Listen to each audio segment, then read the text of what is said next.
I had a lot of cake. I had pumpkin pie, apple pie, a lot of pie. I think I gained 5 pounds. Mistakes were made. They were good mistakes. I have memories of them too. So I look forward to that. It's my favorite holiday. Had a lot of fun. I was introducing my son to some of the classic movies I used to watch growing up. So I had him watch Superman the original, with Christopher Reeve, and that was cool. My my parents, we had a VHS with 6 VCR or VSR 6 VHS tapes. We watched the movies over and over and over again. So that's how they brainwashed us. So I'm trying to do the same with my kids. But it is interesting watching Superman as an adult versus when you're 6 or 7 years old.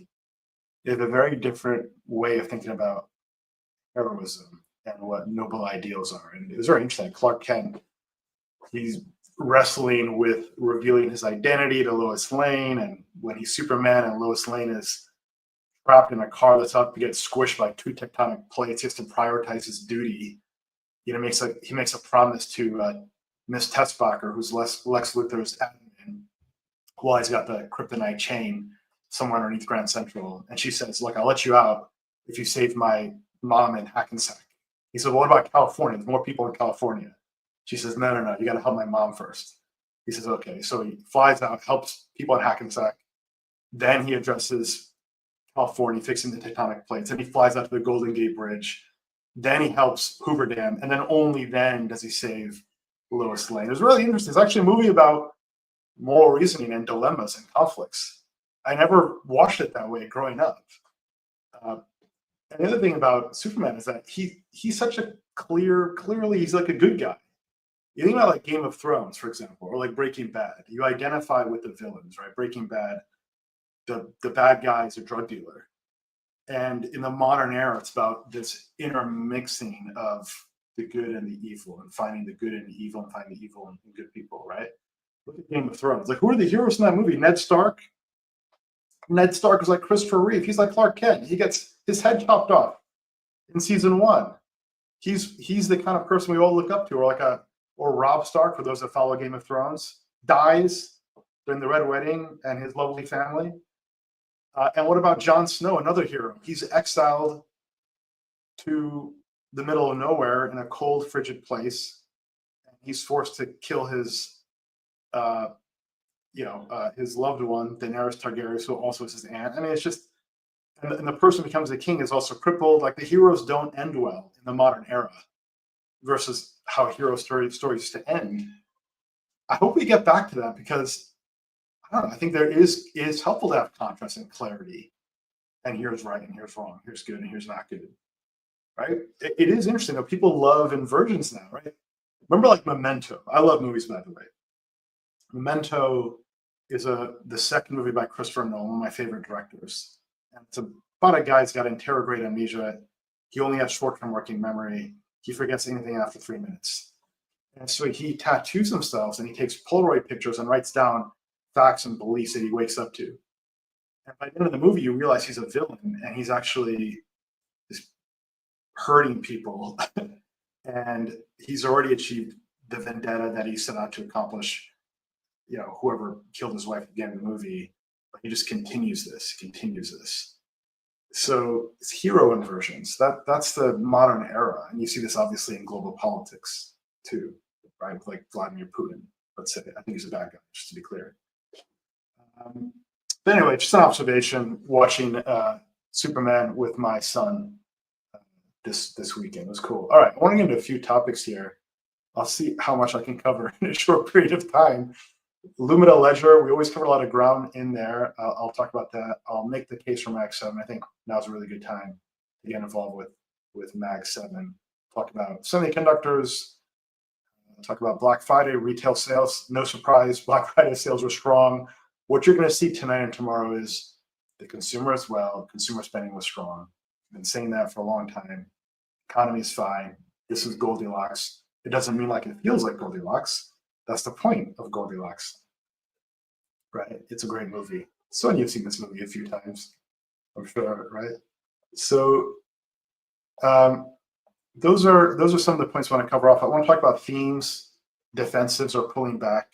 Makes sense. There's no recession. So staples are selling off. For instance, real estate category. Talk about emerging markets. What are Trump's comments around tariffs? What do they mean for Brazil, Mexico, emerging markets, and China? A lot of things happening out there. Talk about CVS as well. Talk about Ferrari. Remember Ferrari? Everyone's talking about Ferrari race ticker. Don't go buy it, by the way.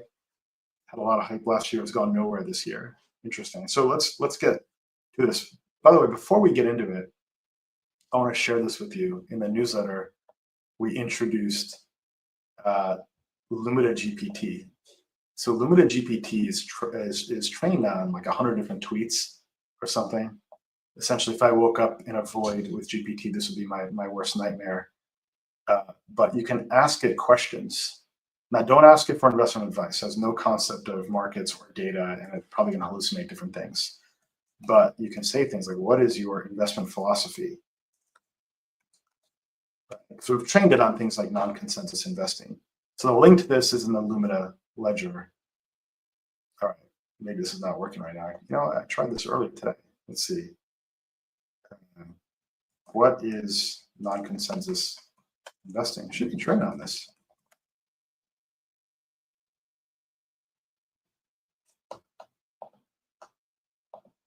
We might be re-uploading this with new newsletters in here. I don't know, but I was working this weekend, so try it out. Let me try one more time. What is your investment philosophy? We do this live, by the way.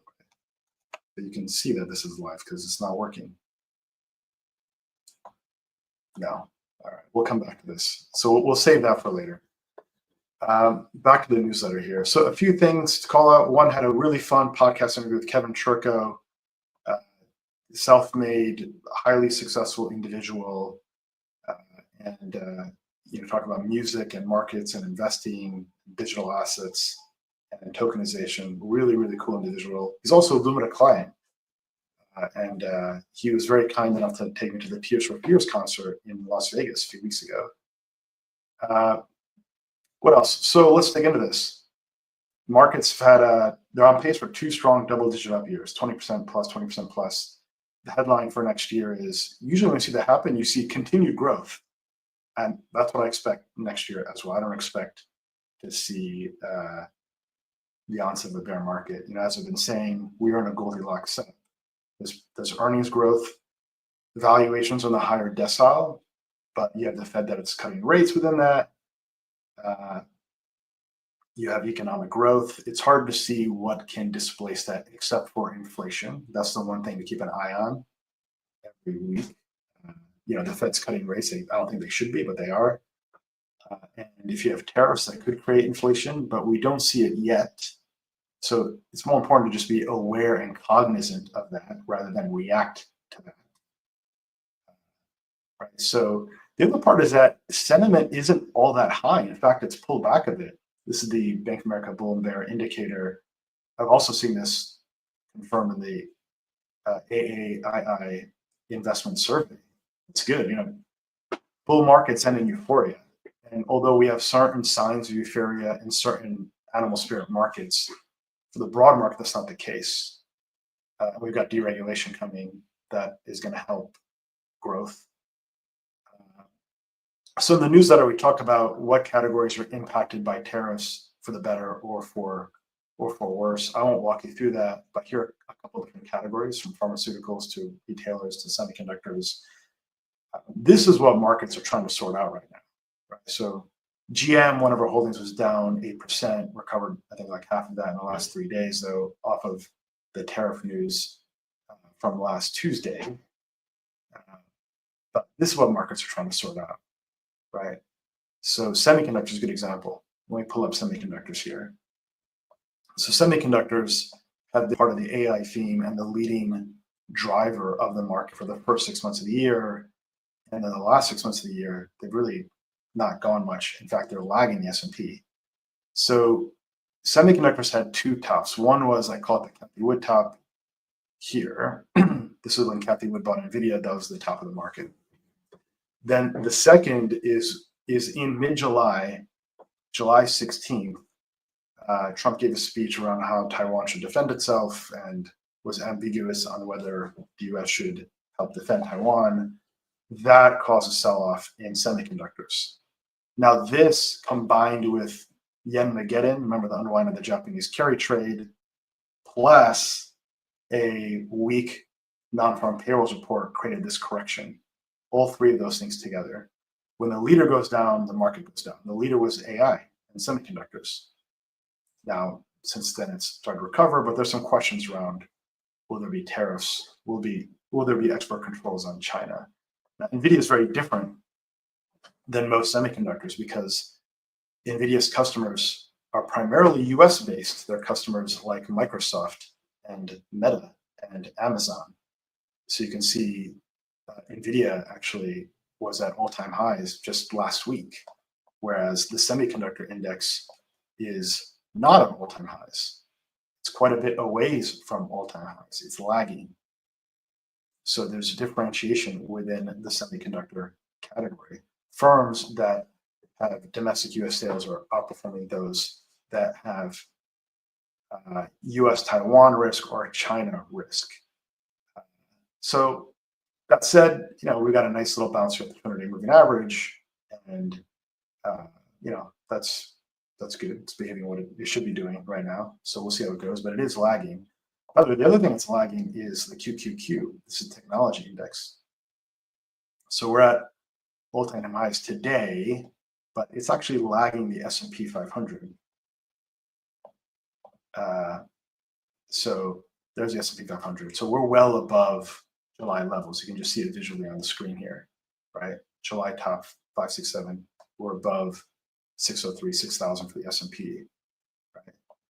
That's in part because of semiconductors pulling back. Here, QQQ is only today, really the last 2 days, got back above the July levels. So that's because value stocks are outpacing growth stocks, something we've been talking about quite a bit, right? Take a look at insurance companies. Take a look at financials, for example. Let me pull up financials here. There's financials way above their July highs, way above their July highs. Now they're pulling back today. It's a different kind of matter. We'll get back to that, right? That's financials. What about insurance companies? There's an insurance index we can pull up here, but it'll tell you the same story. Look at insurance, way above their July highs, right? So value and these other themes are working. Energy, right? There's a big energy rotation. This is pulling back now, but there's a nice energy rotation that took place here over the summer as well, right? So let's go back to the newsletter. So I called out a few things here. One is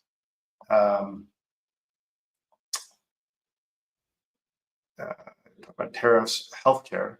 So we've been focused on healthcare the last few months because we saw this correction in healthcare. It started with Medicare Advantage programs, missing earnings estimates that created a correction in CVS, which then expanded to Elevance Health and United Healthcare, the whole Medicare Advantage complex. Number one. Then number two, you had policy risk. That policy risk was alleviated when Dr. Oz was appointed the head of Medicare Advantage, which took place where my cursor is. Dr. Oz marked the bottom of this healthcare correction. People were just scared and afraid. What does this mean for healthcare? What does this mean for biotech? Things are rarely as bad as people perceive them to be. And this is a good example of that. So healthcare recovered. I wouldn't be surprised if we pull back a bit more, things don't go in a straight line. Not really happening right now, but that's healthcare, which we continue to look at closely. Now, other sectors, and then healthcare is a big category, a lot of different players, right? Medical tech has done quite well because people are getting more treatments and procedures. So this one is just shy off its all-time highs. So even though the healthcare index hasn't recovered, other names have. They've demonstrated relative strength, fine trend line, they're growing, they have good valuations, earnings growth, and buybacks. So that's DaVita Health. I'm sharing the screen right now, right? We've talked about that before. Now, Brazil, take a look at Brazil. So emerging markets are in a world of pain because of fears around tariffs and also the fact that the US is going to pump a lot more oil. Brazil is an energy exporter. So take a look at this. Here's Brazil. Brazil really had a bad Friday. And you can see a lot of volume, a lot of panic taking place here. Brazil's continuing to melt down lower today. It gapped lower. Friday was bad, gapped lower today. Right? It hasn't been this low in years. You have to go back to April 23, right? So within Brazil, what are the leaders in Brazil? Nubank. Take a look at Nubank. So Nubank is below the 200-day moving average. I wrote about this in the newsletter. I thought that this might be an interesting buy. I woke up and I saw this drop another 5%. So I said, I'm going to wait. So the thing is, you have to be nimble. Like what I say here about Nubank. If you want to own Nubank, now is the time to get a position. Well, down 5% from the morning, it's still not a bad time, but there's nothing wrong with waiting for a bit more clarity. I would say this is shaping up to actually be a pretty good bar. Where you see it was actually 6% down in the morning, now it's down 5%. It's actually it's doing all right, and this could just be a shakeout like you saw here. So it's doing all right, but it's a high quality business, and when the index is on sale, you try to find what is the best name in the index that you can pick up on sale. It's about patience. Right? I mean, Nubank hasn't gone anywhere. It's been at the same level since early Feb. If you're patient about it, now you're getting something on sale. It's like Black Friday. You wait for a high quality asset to go on sale. They happen. Every quarter, Mr. Market puts something on sale. Healthcare was or is the most recent category on sale. You have international stocks that are on sale. The other thing that's causing all this damage to international markets is the U.S. dollar, because Trump is linked to the strength in the U.S. dollar. It'll be interesting though, because Secretary Bessent isn't really a U.S. dollar hawk, but you can see the U.S. dollar here has done really well as the market started discounting a Trump win from early October, and by the same token, international stocks have taken on the chin. Let's look at Mexico. By the way, I'm not saying go buy these. I'm just trying to show you what we look at, trying to make sense of the world. What are the mental models that we have, right? I wouldn't touch Mexico. These guys are about to enter a tariff war. It doesn't matter that it's sold off. The trend is down. This is another market that's feeling a lot of pain right now, right? So, but one day there'll be bargains. Remember, earlier this year, China was taken on the chin when Trump won the Iowa straw poll.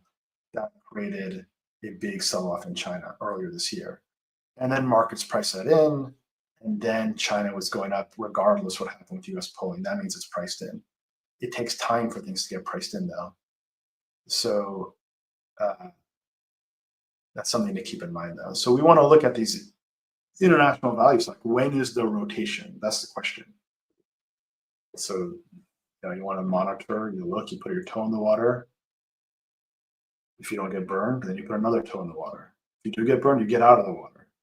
So we'll talk more about that in the weeks ahead, though. And international value is an interesting idea, but I think MAG 7 is actually the right idea between now and the year end. So let's go through a few names that we have. NVIDIA. NVIDIA was finally actually had a good, attractive entry last Wednesday. You had that right here, and NVIDIA is doing well. It's growing earnings. Let me show you our AI tool. These are one of the cheat codes we use to stay on top of all the various investment themes and the dozens and dozens of names. Like, how do you do it? You do it with technology. This is NVIDIA's earnings transcript analysis. Okay, so this is an AI tool we built in-house. I'll make it open to the public in Q1. We're still iterating on it. Got to package it to make it public ready, permission, all the rest. But what this does is it goes through the last 5 earnings transcripts for NVIDIA. You can see that here. We'll look at the most recent one. And it highlights key sentences. Green is bullish, red is bearish, black, bold, or these are like standout statements that are like newsworthy, call it. And blue is customer insight driven. And it makes it so much easier to process information. You can see right away they had a strong quarter. And really, MAG 7 is just taking a backseat to animal spirit names in the most recent 1 month or so post the election, right? So how cool is this?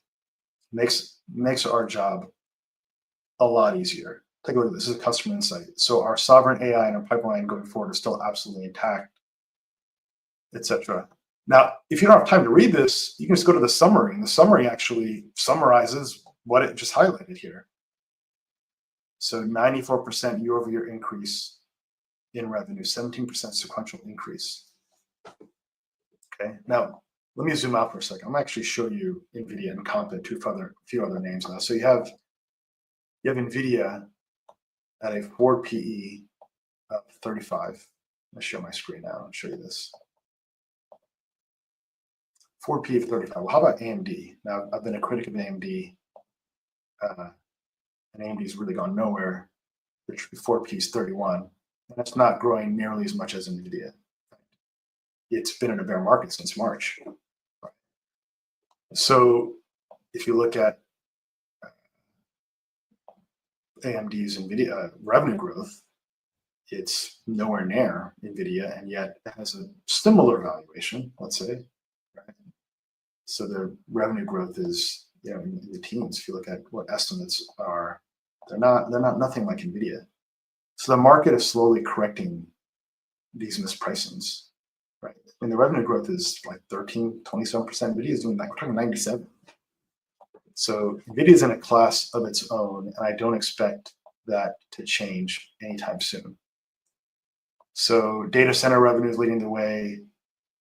I won't walk you through all of this, but these are some of the things we do. And look at the Black Friday. We should talk about retailers like Abercrombie & Fitch, which we own, Dick's Sporting Goods, we like. Retailers, what's happening in the land of retailers, Amazon versus Kohl's versus Macy's. So Abercrombie reported, and I love this. Take a look. You can see right away what to focus on. Record third quarter net sales. Top line performance is strong. Hollister's expanding reach within the teen market, and they're growing across the globe. Let's go to the highlights. Really want to look at how many new stores can they open, and is there year-over-year sales comparable sales store growth, because these businesses are natural compounders. If they have an attractive ROE and they can plow back their net income and invest in new stores, and their existing stores have year-over-year sales growth beating inflation, and the new store investments are NPV positive, meaning they make money within a reasonable payback period, then and if the valuation is good, then you have a good investment. That's my framework for quality compounders. I think Abercrombie is a quality compounder. So they've increased their sales growth expectations.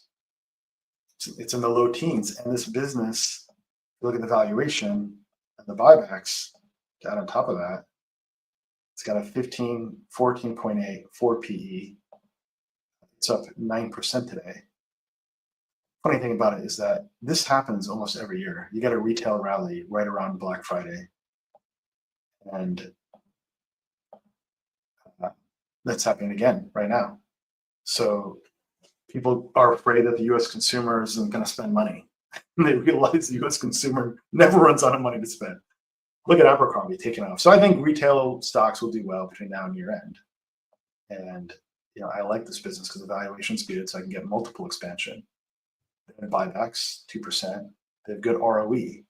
This is the return they're getting when they make new capital investments, like opening up new stores. Right. So Dick's Sporting Goods. How about Dick's Sporting Goods?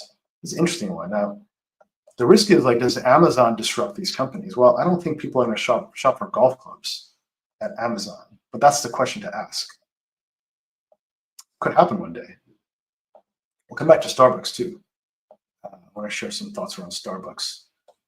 So they released earnings, another strong quarter. Okay, great. Now you always want to look at the numbers because there's such a thing called management hyperbole where they'll exaggerate. So you actually have to look at the numbers and see what's going on. So they're opening new stores. That's great. Good. They're testing this new concept called House of Sport. We want to see if that concept actually works. They don't technically have product market fit on this concept to see if it actually works. So their sales increased about 4.8%. That's beating inflation. That's good. It's not as strong as Abercrombie, but they're growing revenue, and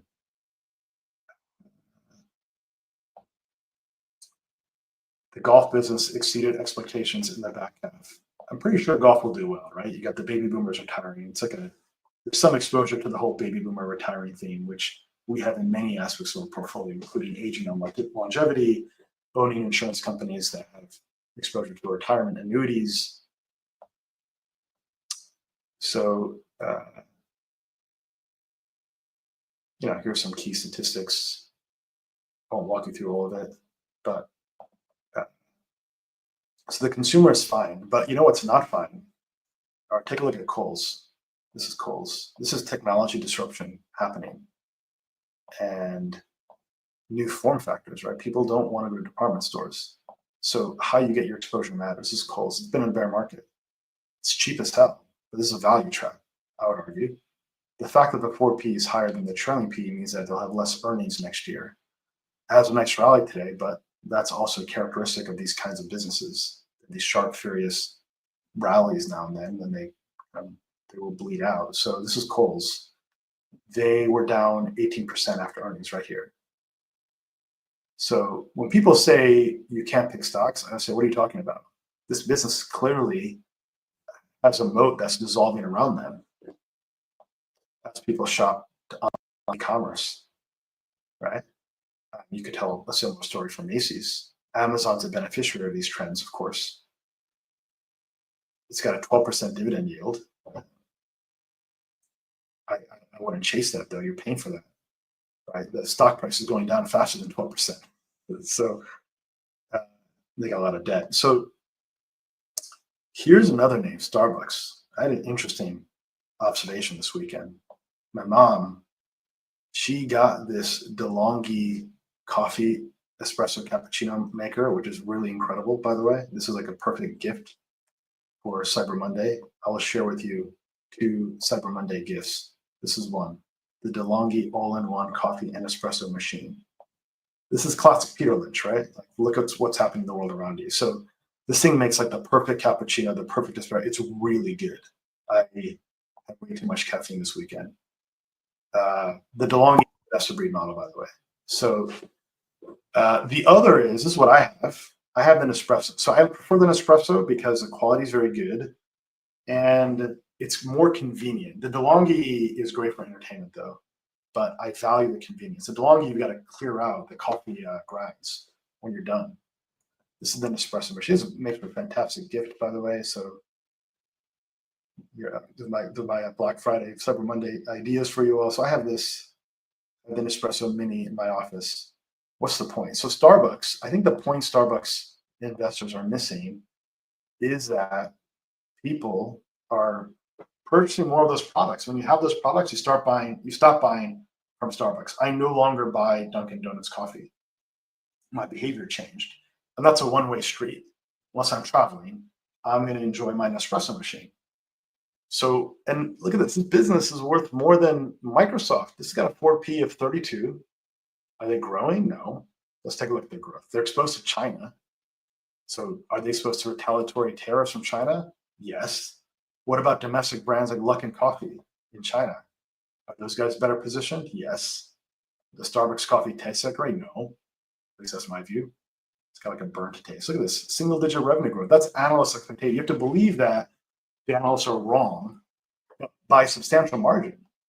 The 4P is 32 as compared to Microsoft. Now, Microsoft's a different business. It doesn't matter. All investments are ultimately a stream of capitals that you're buying, or you believe that there'll be someone buying at a higher price. Microsoft has the same 4PE ratio. I'm not the biggest fan of Microsoft either, by the way, but it is a measuring stick. So why would I own Starbucks when I can own one of the best businesses in the world? Right? This is a recurring revenue business model. Microsoft Windows at Office, they have AI plays, etc. They're selling to the US government. So that's the issue with Starbucks. No CEO can fix that behavior change issue. In the same way we go from VCRs to CD-ROMs, or DVDs, or to Netflix. That's technology. So I'm not a big fan of that name. And you could probably do a similar analysis for other kinds of companies. So I think Mag 7 is a really good area to be in right now. Amazon, the Googles and the Microsoft of the world. I know it's kind of boring and conventional, but that's actually the move I think you should make right now. And that's where we're positioned also. I think a week ago was like the perfect entry, actually, Meta as well. These are all-time highs, right? Just off all-time highs, Amazon.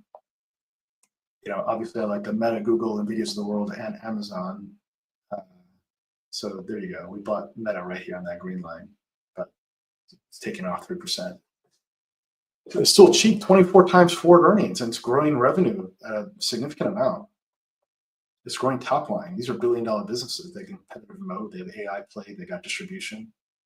And if Trump calls off antitrust and calls off and helps open up other markets, that would be bullish. Now we'll have to see whether he does it or not. Mark Zuckerberg had dinner with Trump before Thanksgiving Eve. He's got a clue. He knows what's up. Check it out. Revenue growth, double digit. And by the way, if the analysts are too pessimistic on these out year numbers, then this could do pretty well. I think they might be. I don't know if they are, but I think they might be. I think there's upside risk to these numbers. So how I would look at that. So, Google's got a lot of antitrust fears weighing on it. Well, if the US government doesn't want to get involved with breaking up companies and FTC, which would be more akin to a Trump policy, then Google should do well. And it's 20 times 4 PE. This is like absurdly cheap. So the question is going to be, does Elon Musk influence Trump to take punitive action against Google? Now that's a legitimate risk. I have no idea. It's just a legitimate risk. We don't know. Are you compensated for that risk, or is that risk priced in? Those are the questions you can ask right now. So the other question is, suppose there is some punitive action taken, can Google dispute that through a legal process? Like, I think Google will overturn the DOJ's request to split off the Chrome browser on appeal. That's based on our research, by the way. That's not like a conjecture. That's our conclusion is that Google would prevail, but that's going to be years away from now. And you get a hangover in the stock in the meantime. Now, if you're Warren Buffett, you'd say it doesn't matter. You're buying a great asset at a good price. You get to keep buying at a low price. So if you're an investor, you don't care. You just buy. If you're a trader, you care. You care about these things. If your horizon is near term, then you care. But overall, I would say Mag 5, Mag 6, Mag 7 type names are interesting. What's happened since the Trump win is you've got a tremendous surge in animal spirits and also big lift in areas that benefit from a Trump win, such as financials. Let's take a look at financials. Now, I've been very vocal about financials and regional banks for a while, right? I think like the last 3 months I've been talking about financials every time we spend time together here. So take a look at financials. They've had an incredible run. This was the election day. Boom, they lifted. And, there was like a stutter step here, but this is really the first day it's pulled back. Even here, it's only a point. The regional bank index stand to benefit even more because they can do more M&A. Check this out. But even a bigger step up now. This has been pulling back. We have a 20% plus position in financials, but we actually have a short on KRE to hedge out our risk. We saw this happen last week, and we said, all right. Funny thing is, we have high conviction on this theme. At the same time, we think tactically this is overbought. Rather protect our risk. We don't fully protect our risk because we still want to own the theme. There's nothing worse than getting the thesis correct, but then you eliminate your exposure to the theme because of a tactic. So we have like a partial hedge here on KRE. Even on insurance stocks, we did the same thing for insurance stocks, actually. So let me find the ETF for insurance stocks. There's several. There's one for property and casualty. There's another for the index overall. We love insurance. I think right now, insurance will do really well next year too. Goes back to why value names are outperforming the S&P and why the S&P is outperforming QQQ. These are classic compounder businesses, by the way. So pulling up insurance, same thing, just overextended. And we said, yeah, let's take some risk off the table here. Just mitigate that a little bit, right? So those are some of the things we've been doing. Check out fintech. Fintech's been on a tear. Any fintech company, Lending Club, SoFi, Dave, Upstart, Affirm. Our pick was been Dave. So we own Dave, if you recall. We made a Dave call at the beginning of the year, sometime in February. It was $25 back then. Now it's $90. That was one of our best calls. Down 8% today. It doubled on earnings, which was October 25th. How wild is that? It was at 42, then went to like 90. These charts are logarithmic, so it's hard to see those price moves there. But the bigger point is that I think animal spirits are cool enough. So animal spirit names are names where traders and retail investors primarily get like in a frenzy. It's like bloodlust or like bloodthirst. It's not a bad thing, by the way. It's not a good thing. It's not a bad thing. It's just an observation that there's a certain kind of stock or asset class that's more prone to that psychology. And fintech lending is part of it. So are digital assets, by the way. Take a look at, you'll notice these are all kind of moving in the same direction at the same time. It's the same buyer base, it's the same psychology. Bitcoin, because they all benefit also from the Trump administration as well, right? So Bitcoin as well. You can take a look at GameStop. All right, GameStop is pulling back. I'm not saying all these. I'm just trying to show an example of the animal spirits, right? This is down 8%. So we actually have an index we call animal spirits that we track. We look at every day to see. So we actually have another index called Hot Money as well. There are few different ways to measure animal spirits. This is one of them, though. So, but you're seeing a split between animal spirits and Max 7. Look at Tesla. Tesla's up. Tesla is actually an animal spirit name, but it's up. So Max 7 is leading here. Now, Tesla's obviously benefiting from the fact that there could be a federal framework for autonomous driving. I think substance has to be delivered versus expectations, but it doesn't matter. This is Q4. A lot of wild things happen in Q4, and this is what you saw last year too. You saw a significant rally in these animal spirit names, right? Here's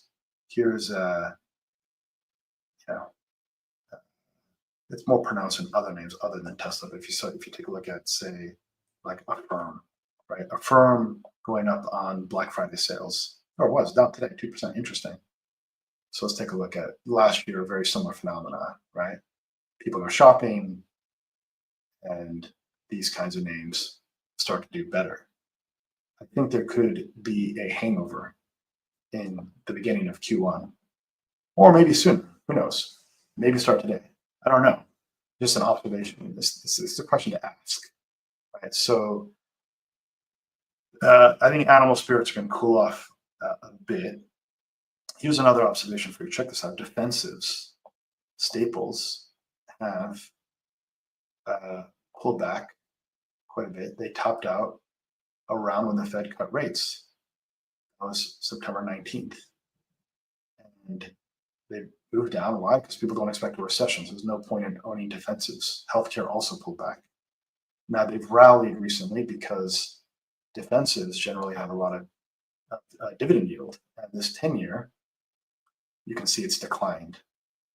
It seems to have peaked out at this rate, 4.4%, and it's down to 4.2%. So 20 bips. At the same time, we've had this rally in XLP. Let me see if I can put them both on the screen together. There you go. It's a nice inverse relationship, right? So staples rally as the 10-year goes down. Why? Because staples, look at equities in a bond package. They throw up dividend yield. These are stocks like Coca-Cola and the Hershey's of the world and Unilever and the Nestle's, right? So when the 10-year goes down, then these names go up because of the price inverse relationship between the price of a bond and the yield. So if the 10-year goes down, if you expect the 10-year is going to go down, you should own staples. If you think that we go back up, then you shouldn't own staples. That's how to think about staples right now. But it has this other effect of the fact that it's defensive is a reason why people kind of sold it off here. Right? So XLV is another one. But the point I'm drawing out here, though, is the role of psychology in markets. So take a look at this. This is healthcare. So healthcare, this is when the Fed cut rates, September 19th. It's around the top. And people started selling defensives. And then on top of that, you had more bad news because you had the Medicare Advantage, increased utilization rate, people are taking advantage of their insurance more, their costs go up. And then you had political risk, policy risk, and that turned into a correction. When you have three things hitting at the same time, you get a correction, just like we talked about the equity markets back in August, right? Where you had semiconductors, bad news around Taiwan relationship, add to that Japanese yen Mageddon, add to that weak non-farm payrolls, you get a correction. All corrections have a reason, actually. They're not random events. They all have a reason. Now, they might be an overreaction, could be too much fear. That's usually what happens, but they have some basis. So let's see, what else? So CVS. So we sold CVS this morning. We'll get back into it later, though. We'll be back. But it's very hard for me to share every single move we do. So don't assume if I say something on a certain date that we still have that position or we don't or whatever. Like we got 35 positions, and I have a fiduciary obligation to service our clients first and foremost. And I'm running a team. We got a lot of things to do, so I can't do real time updates. But we sold CVS this morning. That worked out really well for us. By the way, we sold it here too, and we bought it back here, and we sold it here, and we'll buy it back again later. But ideally, in an ETF format, I wouldn't have any capital gains tax to pay on this, and certainly for non-taxable accounts, IRAs and the like, they won't have to worry about that. But, yeah, we arrived at this conclusion looking at some of the data I just shared with you, including, where healthcare was. But, I think, this category just needs more time to heal, because what we learned is that Medicare Advantage is really more a systemic issue that's hurting the margins for health insurers more generally. It's not an isolated event. So that changed our thinking on this category. We still have healthcare, we own plenty of other healthcare stocks. So this is Elevance, for example. Elevance in the dump. We look at this, we say, okay, this is a Medicare Advantage name, right? It's a health insurance company. These things just need time. So we said, all right, given that, and just where CVS was technically, we say, yeah, that's a sale. It's a sale. The funny thing is, CVS hasn't gone anywhere. We made money on this thing. It just didn't buy low, sell high. One day it'll break out, but I think it just needs some time. So, and I think the downside is very clear. Like the green line it's hard to see this going below this green line for any extended period of time. So your risk reward is actually favorable when it gets down there, and it's very cheap, and they got their free cash flow. So I still like it overall, right? But I'm just trying to share an example of how we might actively manage a position. This is what active management is. That is active management. So what else? Let's see. You remember this name? Check this out. I don't own this name. Never have. Probably never will. But I share this with you. This is Ferrari. So last year, Ferrari had a lot of hype on social media and Twitter. It's gone nowhere this year. Take a look at this. It's back where it was in March. It's more expensive than Microsoft. It's 49.4 PE. Look at that. It's more expensive than Eli Lilly, Novo Nordisk. More expensive than Nvidia. This is just hype. This is why you don't follow the hype. You don't chase the hype. You want to lead the market. So it's at 200 day. Maybe it does something here, but like, who cares? Why bother with it? Like, why spend time on this? Right. So be wary of hype. If someone's talking about a name 10 times on Twitter, maybe the move is already done, or maybe you're on the tail end of it. Just be aware of what you're doing. So that's the difference between investing versus speculation versus trading, right? This is not an investment move. All right, I think we actually covered a lot of ground there. It's great. If you have any questions, drop them in. I'll shift towards the ledger here and see if I can call out a few other things. Global central banks cutting rates should get a global economic boom. That's why international value, I think, is interesting. It's just about catching the turn. I think if Mag 5 names do well now through year end, then maybe international value doesn't catch just now. But it's the thing you should be watching. Japan is in growth mode. Japan's getting inflation, by the way. Check this out. They've been trying to get inflation for decades. How funny is that? Country wants inflation, but Japan's interesting. there's a bank there in Japan. Their version of JP Morgan. There really is no bank like JP Morgan, to be clear. But their version of JP Morgan is MUFG. I've talked about it before. Take a look. All-time highs, done well. So, and it's cheaper than the S&P 500. It's got a 4P of like 20. This is 13. You get your money back in 13 years. You get your principal back in 13 years. One way to think about that, right? So let's head back to the ledger. So Japan is interesting again as a category, right? So what we saw also is NVIDIA is hiring subcontractors, several of which are based in Japan. So that's a good research activity we're going through. We're trying to figure out, when we pick up some of these names that NVIDIA will contract out to. There's still a lot of people worried about recession. I find this really interesting. I think it's like a pathology where the older you get, I think your amygdala just gets more heightened. I'm not joking. It's serious. I think there's a biological basis for risk aversion that's indexed to age. So there's an argument that we're already in a recession. I think this is nonsense. S&P's up over 20% 2 years in a row. Where's this recession people are talking about? I still don't see it. What else? China hack is a pretty severe data breach. I don't know if you guys are trying. This was really severe. These guys hacked telecom companies like Verizon and T-Mobile. Were able to geolocate individuals and then map that to national security agencies. That's pretty bad. And why these guys don't have two-factor authentication is beyond me. They did not have two-factor authentication. How absurd is that? We've seen that with Lockheed Martin. China's built an F-35 version of the American F-35. So here's a bit more on Scott Bessent, by the way. He was a portfolio manager at Key Square. I was spending more time trying to understand Scott Bessent. He's a really impressive individual. This is a write-up in the Lumida ledger. One of his investor letters. But he actually understands how the world works and how economics works and how macro works and all this stuff.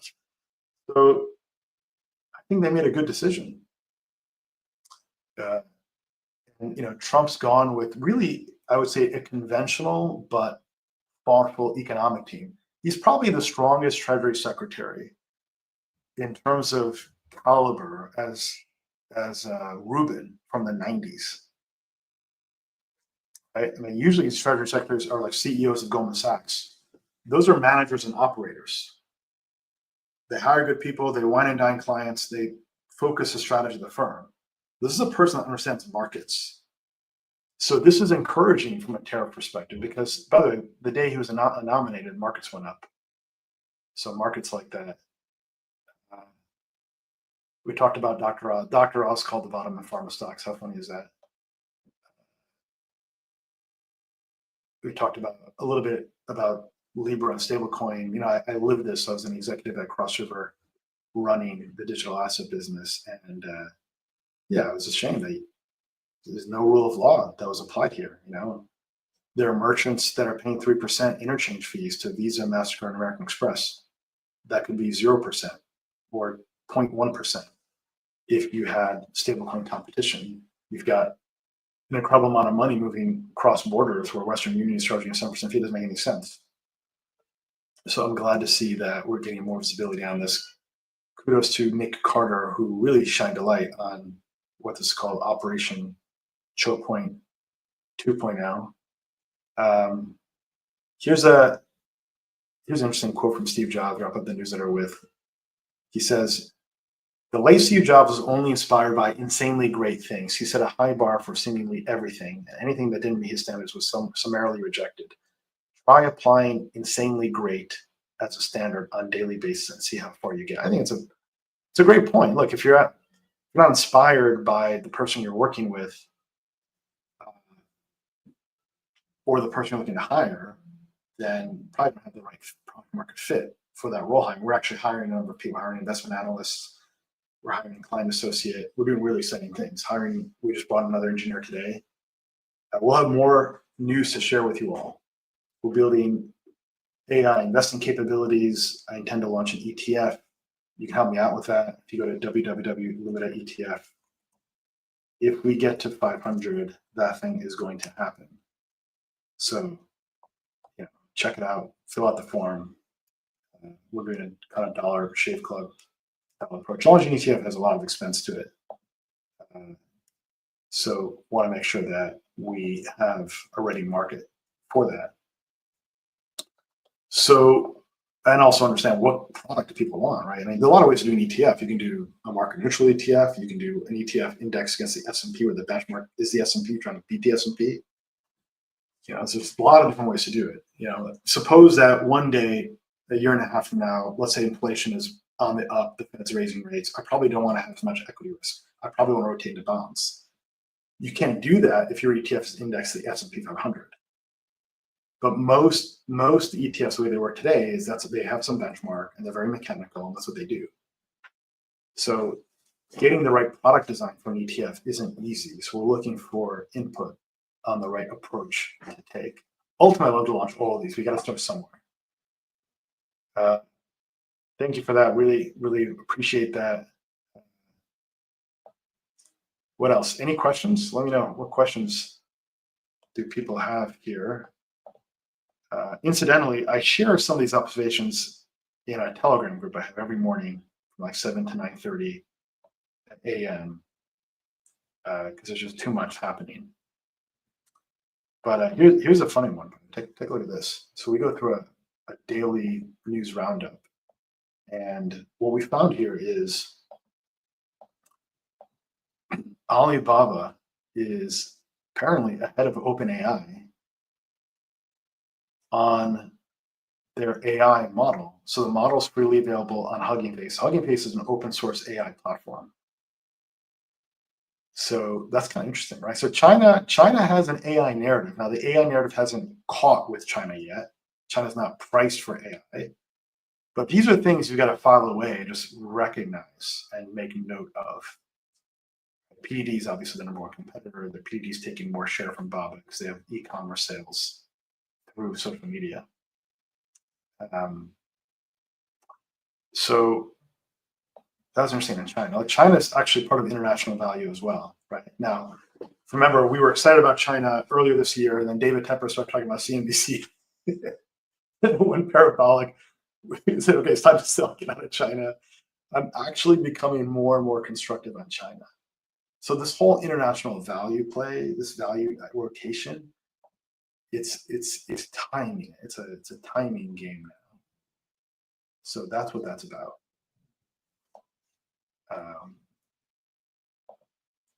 We'll see. All right.